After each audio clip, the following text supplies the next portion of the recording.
But let's begin with the Arab League, Reza, and how significant this is that these Arab League nations, there are 22, but that includes Syria.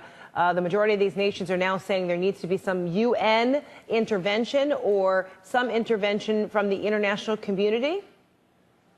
But the key is they don't mention the word military action, Fred. So the words are not as strong as the Obama administration would have liked. After a meeting, the Arab League has delivered a message, and that message is they do not explicitly approve military action against Syria. However, they do say that the League calls on the international community represented by the Security Council to assume its responsibility and take deterrent and needed measures against this crime, referring to the chemical attacks in Syria and all crimes of genocide. If you break down the implications here, the Arab League is an organization that represents Arab governments.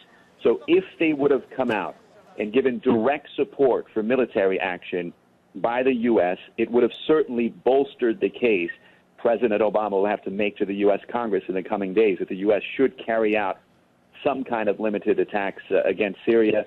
The head of Syria's opposition group today in Cairo, the Syrian National Council, addressed the Arab foreign ministers and asked them to pass a tough resolution in support of military action.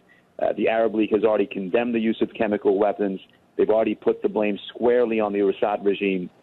But so far, their position has been, and it remains with their message today, that they want the UN Security Council to take charge when it comes to approving military action.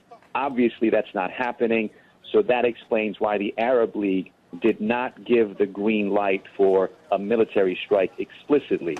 But they left the wording open enough and vague enough that if Washington does go ahead with a strike, it would not be in violation of the Arab League's position. But I think what's paramount here, Fred, and a bigger point is that the Arab League's position is probably not going to be a difference maker for the vote that will take place in the U.S. Congress.